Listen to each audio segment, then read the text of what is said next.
Once again, welcome and thank you for being here. We're going to find out a little bit about summer safety in the water, summer safety around your home because it's a fire season.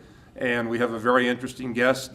Tim Spencer is our guest. He is the chief of training for the Reno Fire Department, right, Yes, Tim? sir. Yep. Nice to have you here. Good to be here.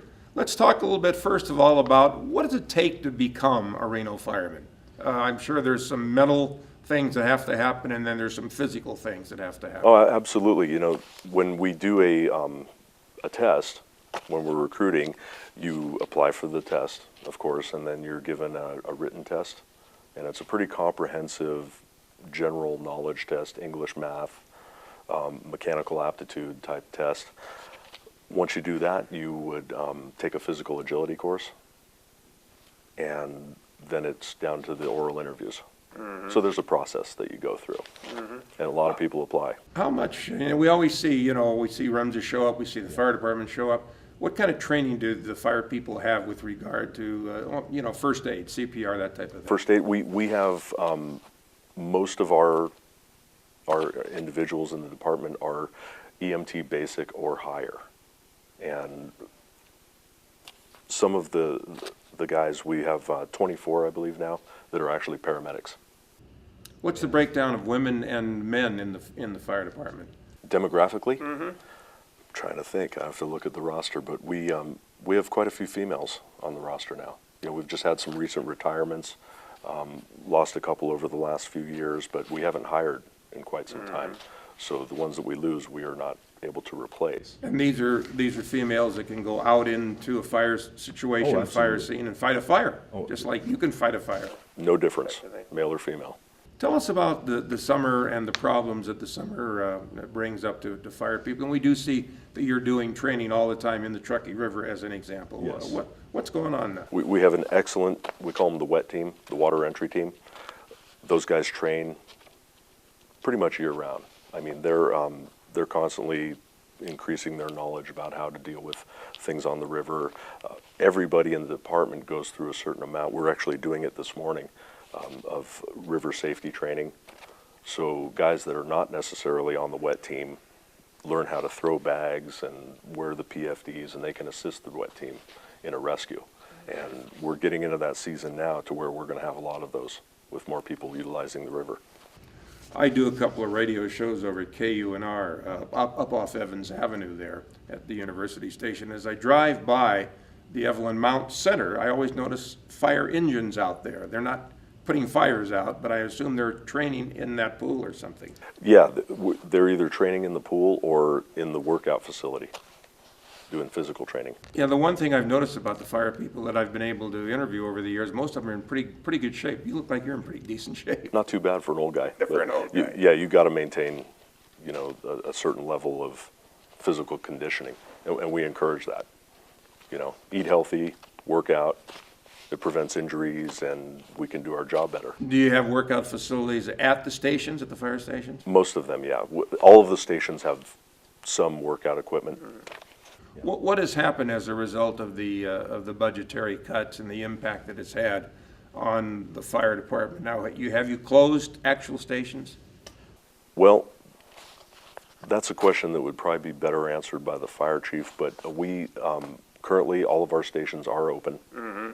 And we have a matrix that I probably shouldn't go into detail on that because it's kind of confusing. But it's a staffing matrix. Mm-hmm. When we're short on people, we adjust companies around.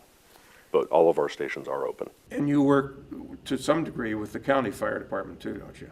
Well, if we're called for mutual aid, we will help them. And if we need the help from them, we will call them for mutual aid. What kind of a fire season are you anticipating around here? We always say it's all about the starts. We've got the fuels. This is the second year of a fairly significant drought that we've been in, so we expect dry conditions. Like I said, it's about the starts. If we get a bunch of lightning that comes through here, it could be a big problem. Wind events like we experienced in the Collin and Washoe fires, that's always a problem. What can people do at their own homes? We hear about this defensible space. Defensible space. Yeah, that's what that is that's the citizens helping us help them by maintaining their yard by planting the right plants, by keeping shrubs away from decks, away from the house, reducing what we call the fuel beds or the ladder fuels that lead up to your house. Do you have people in the department that can actually show the citizens of Reno in this area what they should be doing, how to do it, that type of thing? Yes. They come out to the house? We could do that. We've done it over the phone. We refer a lot of people to the university. They've got a great program, Living with Fire. livingwithfire.info, I believe, is the website. We refer a lot of people to that. Our engine companies go out and hand out flyers that teach people how to do that. They're pretty comprehensive. What have you enjoyed about your years with the Reno? How many years have you been in the Reno Fire Department? This is my 24th. Oh, you've been there for a while, huh? Yeah. Go way back to the chief, not Wagner Sorensen, I wouldn't think. He was way back no. there. I was originally a county employee, and Okay. then when we consolidated in 2000, I became Reno. So What's in the future, do you think, for the fire department? have no idea. But I could tell you we're. It all breaks down to It's dollars. You know, I mean, it really does. Yeah. Unfortunately, it always does, and that's why I really have a hard time answering that question. Right now, I'm focusing on getting our training bureau up to speed and as good as it can be, and supporting the line personnel. I mentioned this before, you know, the ambulance people show up, REMSA, and you show up, and this question's been asked to me, and I know there's a lot of answers. People say, why both? Why both the fire department and REMSA? Why both? Well, you don't know what the call is going to be, number one. Okay, and well, let me back up a little bit. We get a 911 call. They say it's a medical call. Chances are, one of our fire stations is close to the call. Okay, we want to get you the help as fast. quickly as possible. So we're gonna roll a 4-person engine company to help you. If say you're having a cardiac arrest, it takes more than 2 people to work on you effectively. So we're working together with REMSA. Of course, they have the paramedics, they do the transport, but we're going to try to get there and stabilize you as quickly as possible. For those youngsters who at 6 or 7 years old said, I want to be a fireman when I grow up, or a policeman. I tell them you can't do both. And there's, You can either grow up or be a fireman. You can't totally grow up if you're a fireman. what are the age requirements, weight, height requirements, physical requirements? You have to be 18 years old, and there is no age discrimination, so if you want to take the next test, you're welcome to do that. You're not speaking to me, I hope, because yeah. I couldn't pass the next test. I could get through maybe the mental, not the physical these days, so. Yeah.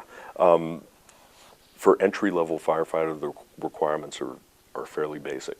When you start moving up the ranks, there's educational requirements, and you know, as you progress through your career, it gets much more difficult. Talked about water safety training. Does the fire department offer any kind of courses in water safety training to people? Not for the public. Okay. You know, that's for all your internal. firemen, right. Yeah. But you know, we go to the NAB meetings and we share things at those. That's one of the places we talk about defensible space and what you could do to protect your home during the wildland fire season. Everybody thinks because it's going to be today about 80 degrees, and everybody thinks, oh, it's a great day to hit the Truckee River and jump in. How long, you can't really, even on a day like today, when you're in that water, there's probably some real limitations about how long you can be. It's extremely cold, and you start losing control of your muscles pretty quickly because the cold, you can have hypothermia set in rather quickly. And you have people that respond quickly to that, and they're in the water and Oh, they're very doing their quickly. thing. Yeah, we do it quite often. I think we've had 2 calls this year that I know of so far. What's the most important thing to you about training? What do you actually do as the training chief? I organize the training schedule. I have 3 training captains that work on the shifts, and they're also safety officers. It's pretty complex. I try to bring in quality training. We have a lot of computer-based training that we keep up on. Firefighters have an extraordinary amount of certifications that are necessary, and all of that requires maintenance. And they have to continue to get these certifications. Oh, to absolutely. keep your job. And renewals, you know, for medical, and a lot of the different disciplines in the fire service require that. Are the training programs that you are doing currently with our fire department, Are they similar to, say, what's going on in Sacramento, California, or Oh, Salt yeah, Lake City? very Same much so, thing. yeah. Yeah, it's almost universal. Well, Tim, I feel better about getting in the Truckee River, and I feel better about getting some space from my house and not having a fire there. And thank you very much. Tim was kind of a last-minute guest here, and we really do appreciate it. Thank you very much for being our guest. All right, thank you. And thank you. We'll see you next time.